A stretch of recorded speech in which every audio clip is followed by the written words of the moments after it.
Hello, you are listening to the Natural Healing Show for UK Health Radio. I'm your host, Catherine Carrigan, medical intuitive healer, Amazon #1 best-selling author. You can find out more about me and my work at catherinecarrigan.com and unlimitedenergynow.com. While you're there, definitely sign up for my newsletter so you can learn even more about how to heal yourself naturally. Our guest today is Indika De Fonseka. Indika De Fonseka is a lawyer and an author, and you can find out more about Indika De Fonseka at his website, indicadefonseka.com. And I'm going to spell that for you, or actually welcome Indika De Fonseka. Hi, Catherine, and thank you so much for that lovely introduction and for having me on. It's an honor. So, Indika De Fonseca, I know that after this show, people will want to learn more about you. Will you spell your website for our audience so they can find you?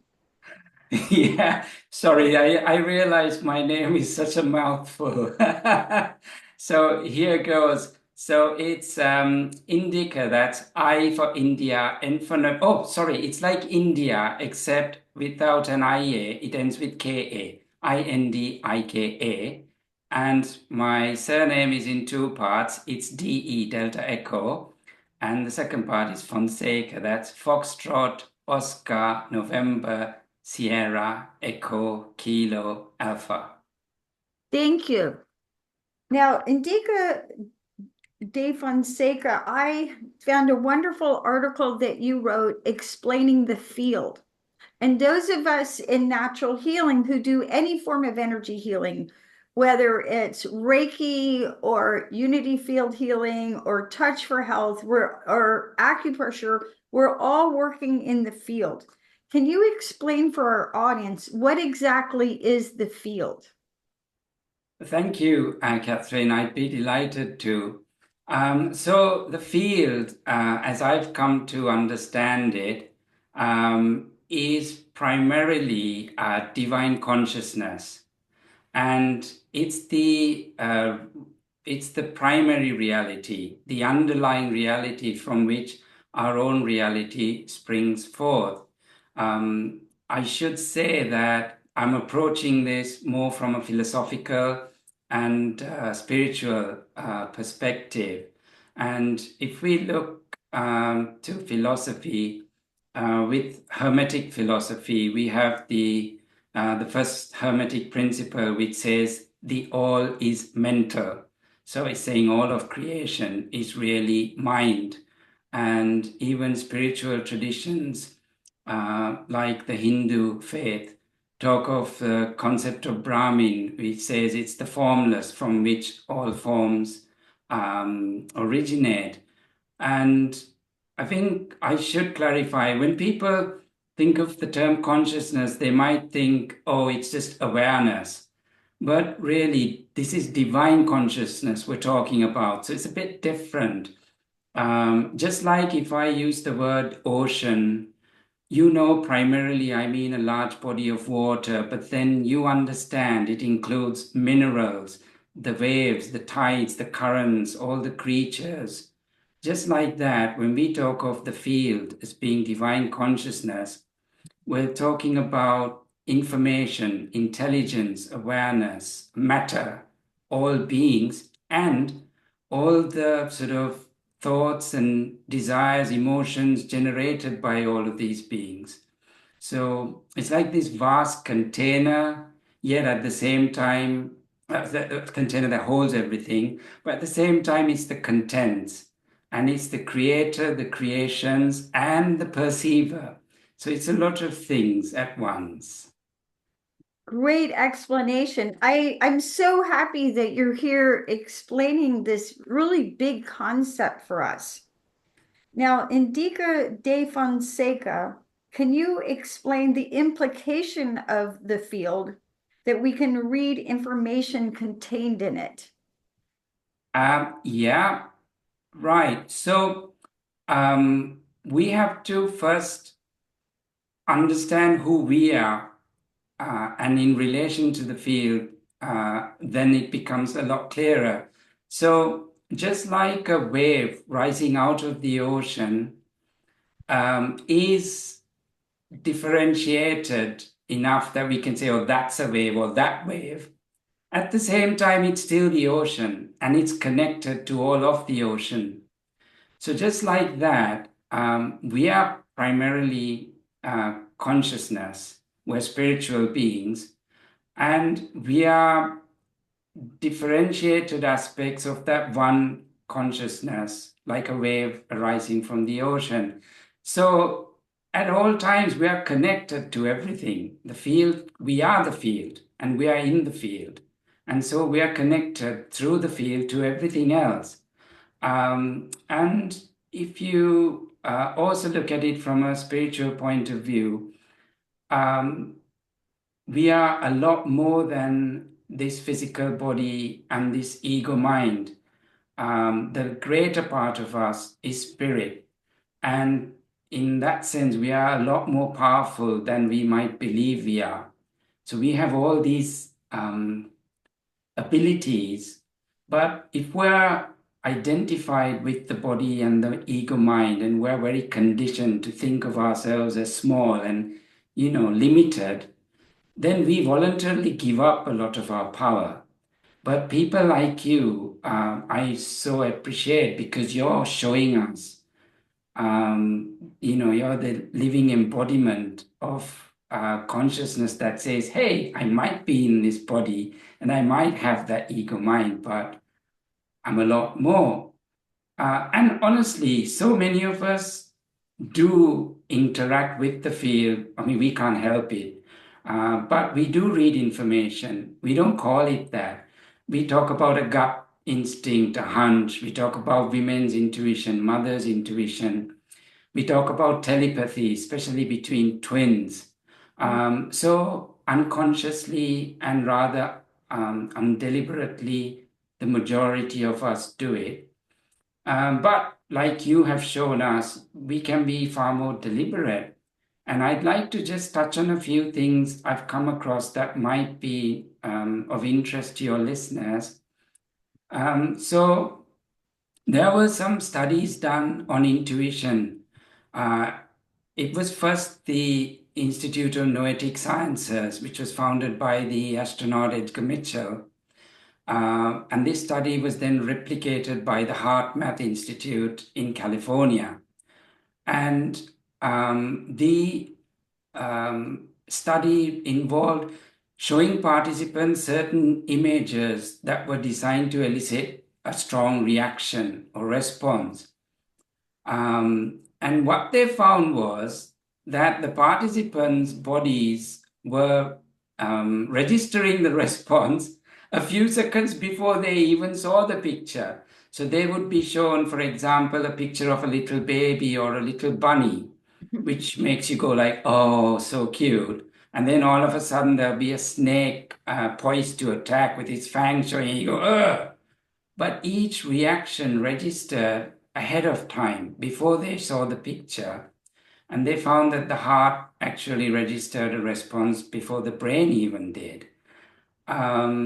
And then recently, there's this phenomena that's blowing up. It's called the telepathy tapes, Catherine. I wonder if you've heard of that. No, tell us more about the telepathy. Telepathy tapes, yeah, even I stumbled on that. So what it is there was a psychiatrist. She's called Dr. Diane Powell. So she's a PhD, she's a psychiatrist, trained at the Johns Hopkins University. She went on to be a professor at the Harvard School of Medicine. And in her work, she found that autistic non-speakers, these were people who had severe autism, and they also had very little fine motor control in their bodies, which meant they couldn't make speech, they couldn't make words, but they had they were able to do larger movements like point and touch. And Dr. Powell found that these individuals, mainly children, were telepathic.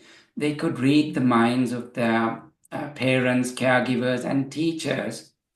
Not only that, they could also just spontaneously pick up languages. So that teacher didn't speak that language. They didn't speak the language at home, but they just knew. And they had precognition, so they could tell the future. And a documentary maker called Kai Dickens stumbled upon this. And so they're collaborating and they're bringing this out to the world. And Kai Dickens has appeared on a lot of very popular podcasts. And so the documentary is not out yet, but you can learn more there. And there's another scientist, a brilliant biologist from Cambridge, a PhD, called Rupert Sheldrake.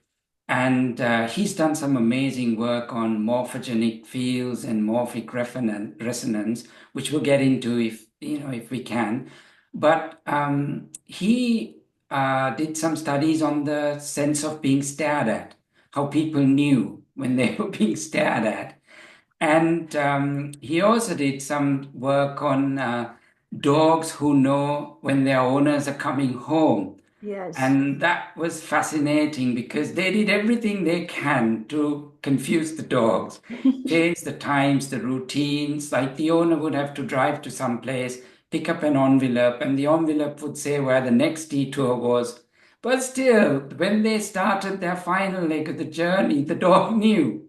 And so he's published 2 books on this with those titles. And the other thing, one last thing I'd like to mention is remote viewing. So the US government, the CIA, the Defense Intelligence Agency, and some scientists with some volunteers did some studies. I think they started out in the early 1970s and it ran right up to 1995. And what they did was they trained people to get into a very relaxed state, akin to when you're just nodding off to sleep, but not quite sleeping. And in that state, these people were given clues or targets, and they were tasked with retrieving information about those targets. They were given map coordinates, latitude, longitude, so on. And these people came back with some remarkable information. I watched a presentation by Greg Braden where he shows an example.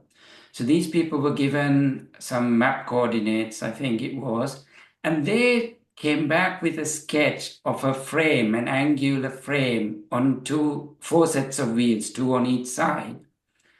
And later, photographs confirmed that these were special sorts of cranes that ran on rail tracks. And so, you can't make this stuff up. And what we know is that the American Research Institute did a study evaluating this work and concluded that there was a lot going on than mere chance. There were more hits than misses. So the last thing I would say, Catherine, is that everything is energy vibrating at different frequencies. And I think we have, some of us like you, more than the rest of us, have this ability to tune into these frequencies and then read that energy. So yeah, that's how I think it works. I really appreciate this, Indika De Fonseka, because those of us who work in natural healing, we may be unconsciously competent. So we may be doing the right things without really understanding. And for myself, I love to listen to experts such as yourself. And I've even taken courses in physics to try and understand this better. And with that, let's take a break and listen to a message from one of our commercial sponsors here at UK Health Radio. You're listening to the author Indika De Fonseka. And my name is Catherine Carrigan, medical intuitive healer. We'll be right back.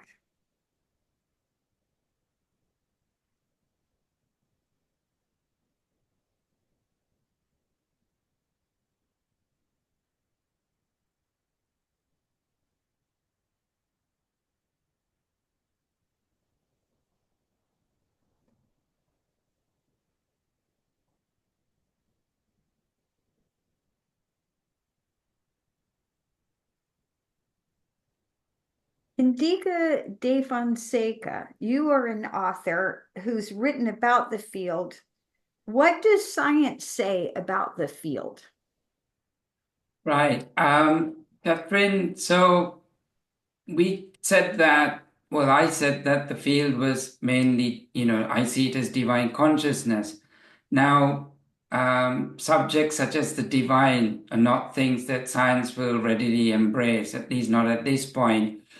But on the subject of consciousness, science is divided.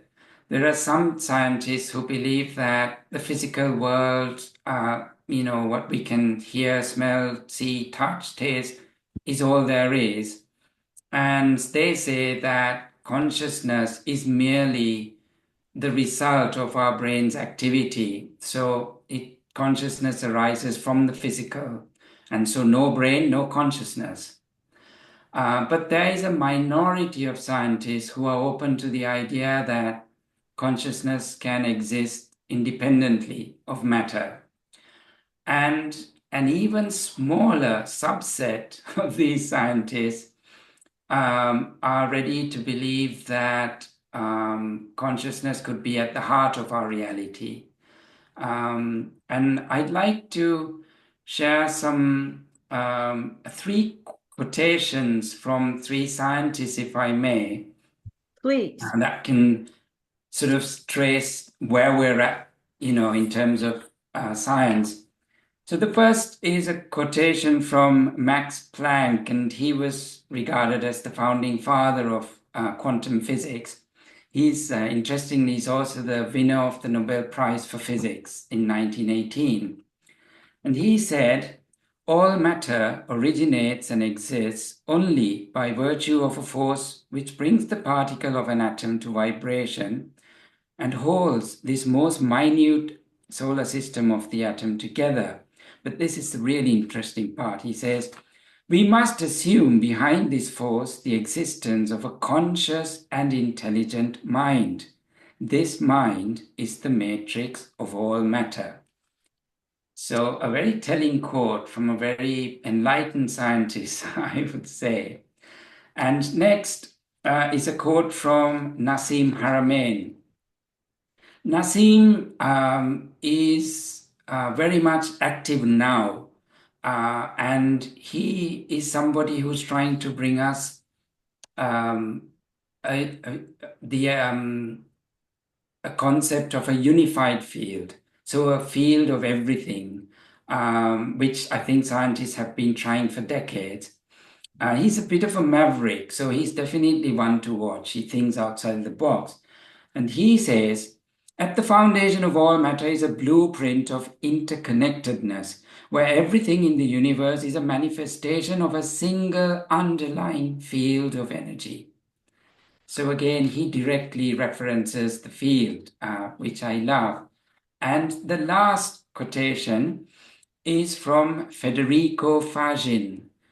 He's a PhD physicist engineer. He is the man credited with designing the first ever microprocessor. He's also, I think, the inventor of the touch screen and the touchpad. He says, quantum physics is telling us that particles are not objects. They are states of a field. They cannot be taken away from the field. They are not separable from the field. And this brings us back to the idea of the wave.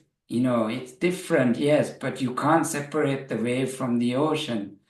So that is I think the best information I can give you is there are a lot of people with very different views. They're all trying to help evolve our understanding. There seems to be a minority that sort of follow, are going along lines similar to what spirituality said. So let's watch this space.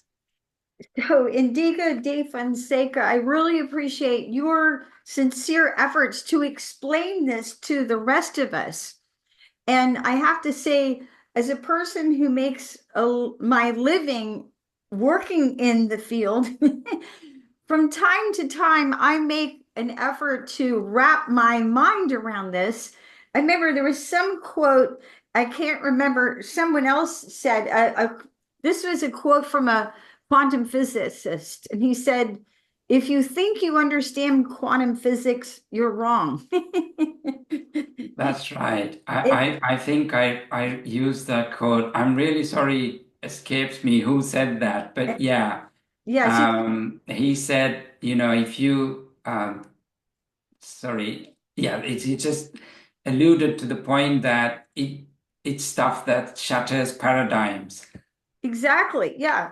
And so those of us who work in energy healing, and there's many different forms of energy healing, in my professional opinion, it behooves us to do our best to stretch our mind to understand this larger concept of what is the field.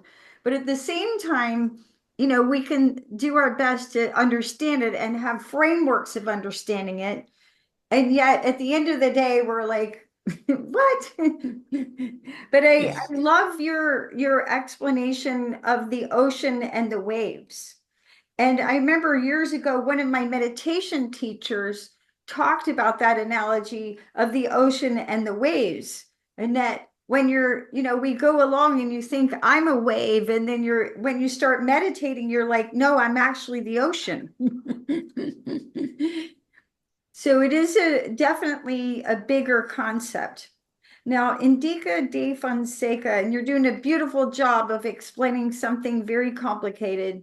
And so I just shared that quote about if you think you understand quantum physics, you're wrong. So if you're listening to this broadcast, don't give up because we're I'd like stretching. to, sorry, Catherine, I'd like to say, um, coming from being trained as a lawyer, this is all new to me, and it's only because of excellent teachers, scientists, writers. I'd like to mention Lynn McTaggart, Greg Braden, and so on, Yes. that I have some inkling now. And every time I think, oh, I have a rough idea, something new comes along, and then it's back to the drawing board. Yes. And, I'm going to segue a little bit and talk about my work as a medical intuitive healer, because when I do a medical intuitive reading, I read what I refer to as the 5 levels of healing. The physical body, we know what that is, or we think we know that is. The energy body includes the chakras, the breath, and the acupuncture system. The emotional body, the mental body is your thoughts and beliefs, and then your spiritual body, which is the eternal part of you. And I didn't invent this concept. This concept actually comes from yoga, which talks about the koshas, Koshas, which are the sheaths. But when I'm doing a medical intuitive reading, or when I'm doing healing work, I'm working in that field. So I'm working in the human energy field. And it's a law of physics that anytime there's a vertical electrical current, and I'm holding a pen for our listening audience. So anytime there's a vertical electrical field, and if you're standing up, you happen to be vertical, there's a magnetic field perpendicular to that, right? And you can sense the energy of anyone anywhere. And that's pretty much what I do. But sometimes people ask me, well, how do you do what you do? And I can just, Fascinating stuff, Catherine. yeah, but if you think about it, the simplest explanation would be Indika De Fonseca, you are a unique energy. You are a unique vibration. And if you're listening to this broadcast, so many people want to be rich and famous. Well, you may not be rich, And you may not be famous, but you are already a VIP because you're a unique vibrational interference pattern. So your energy is unique to you.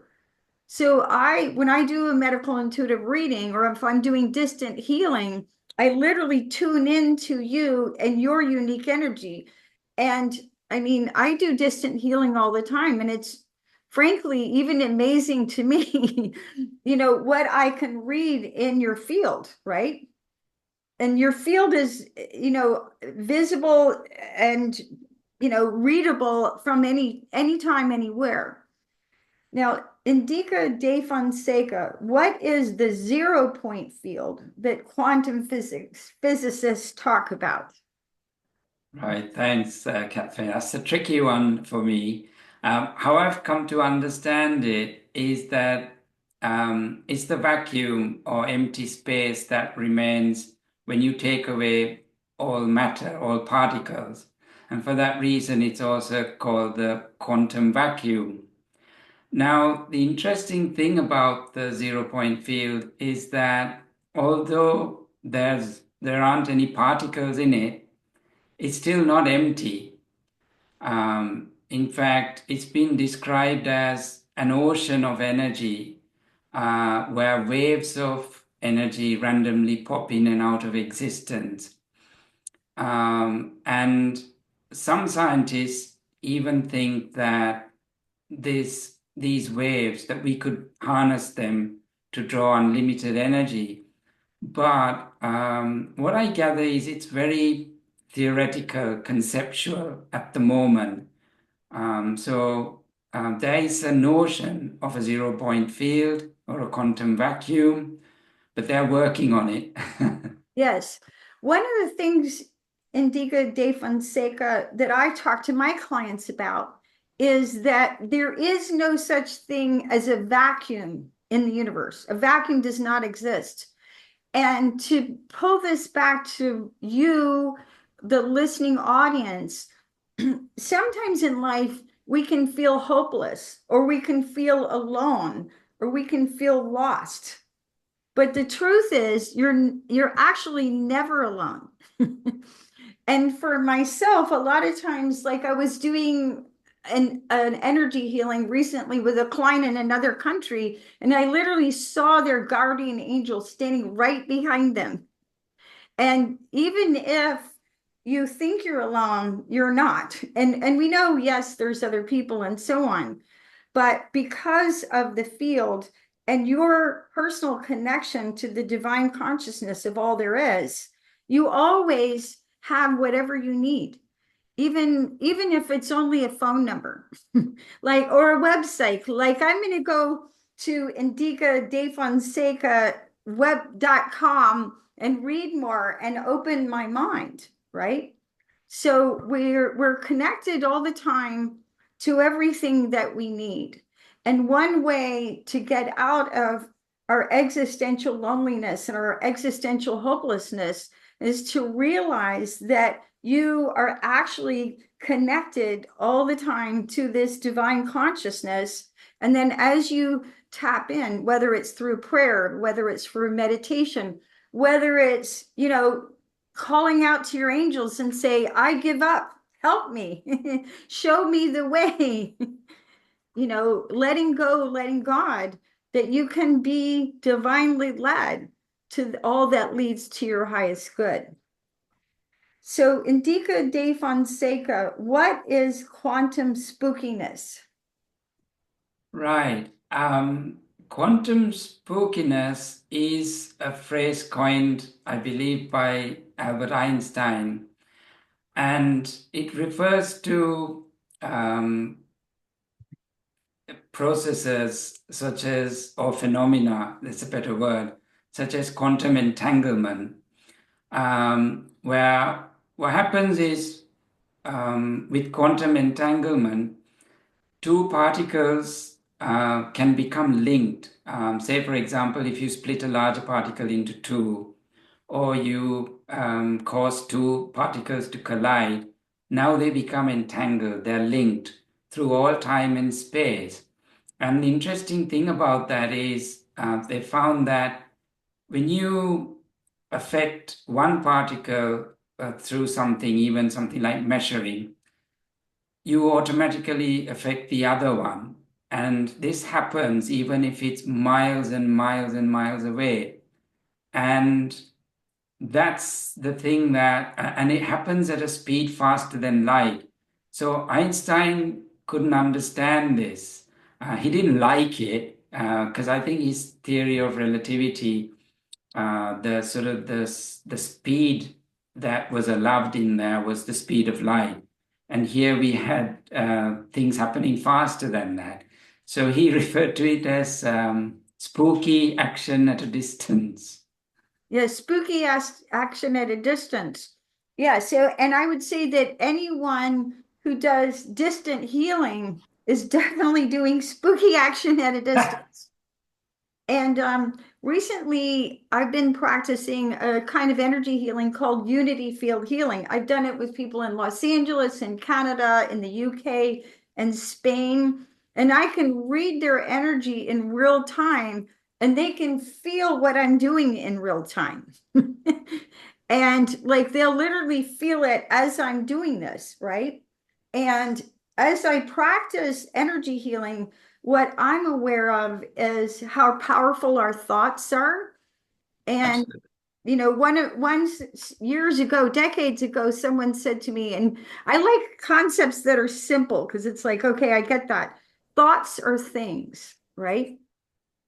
And so yesterday I had a client in my office and he said, quote unquote, this illness, because he has cancer, is killing me. And I was like, stop, please change your language, right? We really want to be aware of what we're saying. So, because whatever you think is what you're creating your own reality. And you want to think about what you're saying about yourself and also what you're saying about other people, right? Absolutely, Catherine. I remember I watched The Secret by Rhonda Byrne, and I read the book, and it was such an eye-opener for me. And every time I try to do as it teaches, things go well for me. And if I get sloppy and stop, or God forbid, if I go in the opposite direction and focus on negativity, that usually comes back to bite me in the behind. So I'm 100% with you on this. Yes. So if I'm doing energy healing, for example, I see my client as whole and complete. And going back to really understanding the field and understanding that there is no such thing as a vacuum, even if you think your life is a complete disaster and train wreck, you're still connected to this divine consciousness. And at a soul level, even if you've been deeply emotionally wounded, you're still whole and complete. So, a lot of healing, what my second book is called, What is Healing? A lot of healing is to restore your consciousness to wholeness, to realize the wholeness that you already are, to realize the wholeness that the world already is because so many of us look out at the world and think things, that's wrong. This is wrong. I don't like this politician. I don't like what's happening. And it's like, it's all divine consciousness unfolding. Now, Indika De Fonseka, what is a quantum entanglement? You talked about that when you talked about quantum spookiness. Yeah, so it's essentially quantum particles being linked across space and time. So, it's sort of you meet once and you're forever connected kind of deal. And um, when you affect one, you automatically, instantly affect the other. So that's again something that's so, mind-bending. But I think the best analogy I can think of is identical twins, because I believe when identical twins are formed, it's the same egg splitting into two. And in terms of what I've gathered anecdotally, I beg your pardon, identical twins have a much stronger connection to each other telepathically than, say, other siblings might do. So I think that's sort of what quantum entanglement is in a nutshell, identical twins who are very closely connected. Yes. And, I'll give a personal example of quantum entanglement. I remember years ago when my beloved grandmother was dying. And long story, she was in Savannah, Georgia. I was in Atlanta. And anyway, actually, it started off because I was in South Carolina and then I drove to Atlanta. But I remember being in church that morning, and I didn't even know that. I didn't know she was old, but I didn't know that she was sick. Otherwise, I would have been with her. But I remember being in church and and suddenly being overcome with grief, and I started crying.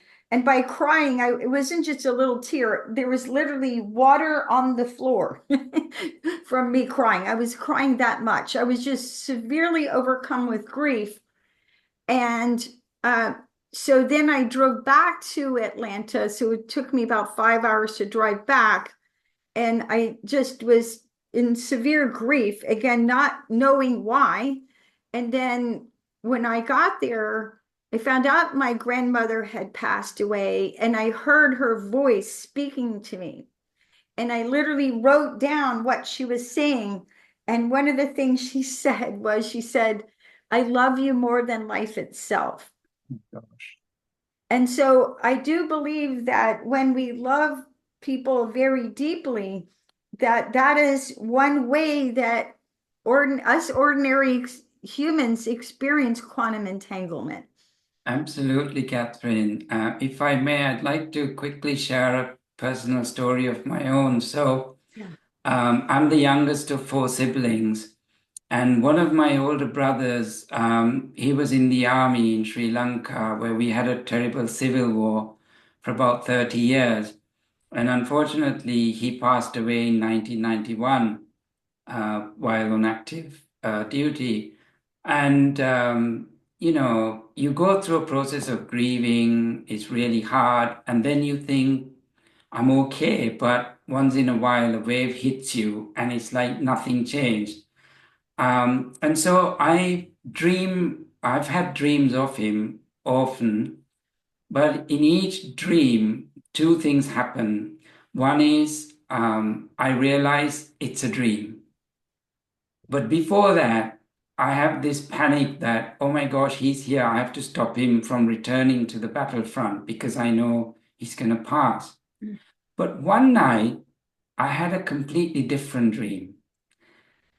We were just both together. We were laughing. We were happy. Mhm. He looked really healthy and handsome. He had this twinkle in his eye. He was full of mischief, the daredevil. And it was just like that. And I didn't have those, the panic and the sadness. And when I woke up, I felt so good that I rang my sister over in Sri Lanka and said, look, I had this dream. And she understood. She was happy for me. And then I forgot about it. I went about my day. And when it came time for me to have lunch, I went into the kitchen and my wife had left the stereo on and she left music by Whitney Houston.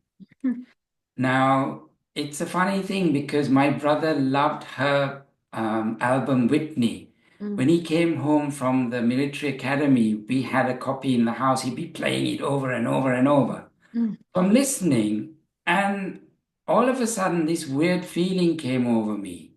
Of course, it started with nostalgia, thinking of him yearning. I started to feel really good, so much that I was crying over my lunch. mhm, That had never happened before. Like I cry, but it's because I'm sad, not because I feel really good mhm, and something's happening to me that I never had happened before. And again, I thought that was nice. It felt like love coming from him. Mm. But you rationalize, you get back into reality, you forget about it. But here's when the really nice thing happened. I heard, like an hour later, I heard from a friend that I don't often hear. It's birthdays and Christmas that we say hi. She'd sent me a message. It was actually a picture of a wall plaque commemorating my brother. She'd gone to an event where Mm. they had, the soldiers, the army people that had served from our school, from where we attended as kids. She'd taken a picture of a wall plaque. Now, I hadn't spoken to her in months. She didn't know what I was going through that day. So I took it to mean that my brother was saying, look, that was real. I was really there. And don't you forget it. I'm always there. What an amazing story. And as you were talking about Whitney Houston, I was about to cry myself because she sang that beautiful song, I Will Always Love You. Oh, yeah. So profound. And with that, let's take a break and listen to a message from one of our commercial sponsors here at UK Health Radio. The author Indika De Fonseka is explaining to us what is the field. I'm your host, Catherine Carrigan, medical intuitive healer, Amazon #1 bestselling author. We'll be right back.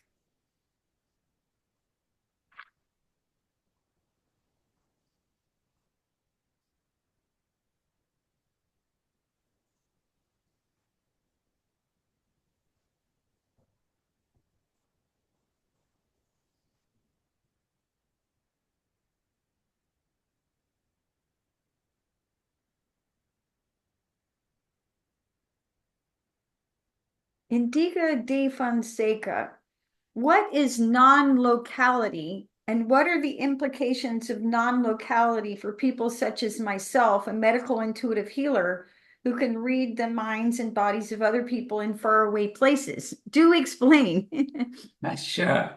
So remember, we talked about quantum entanglement and how the effects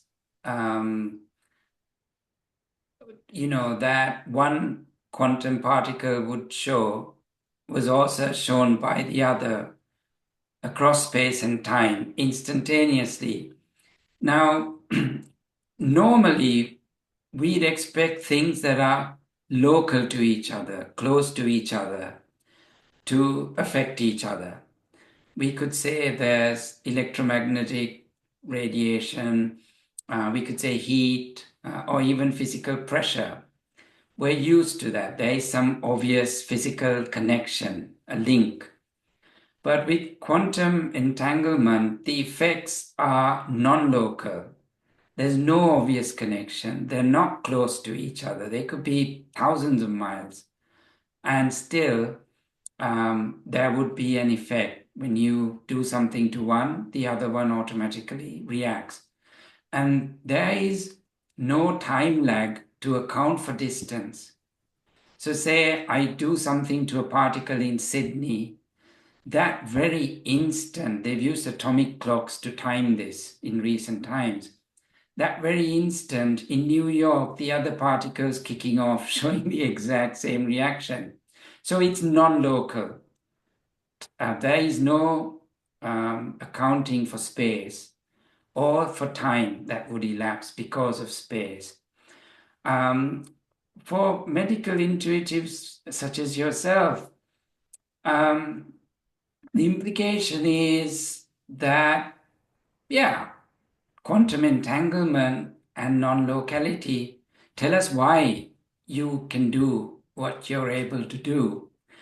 It tells us distance doesn't matter, and that at the quantum level, thoughts, intention, consciousness, if you will, can directly affect physical matter. And science hasn't fully understood some of this or fully explained it, but spirituality does. Spirituality says we are all one. And there's a clue, because you and your clients are expressions of the same field. As such, It's like I put on a glove and I've got 5 different fingers. But come on, inside the glove, behind each finger is the same consciousness. And so it's you really interacting with you at a sort of a larger sense. So I think that's what explains how you're able to read information, but also for practitioners such as yourself to have physical effects on people's bodies from a distance. So, Indika De Fonseka, this is so fascinating, and there's so many other questions I would like to ask you, but we're running out of time. So, you've been listening to the Natural Healing Show for UK Health Radio. I'm your host, Catherine Carrigan, medical intuitive healer, Amazon #1 bestselling author.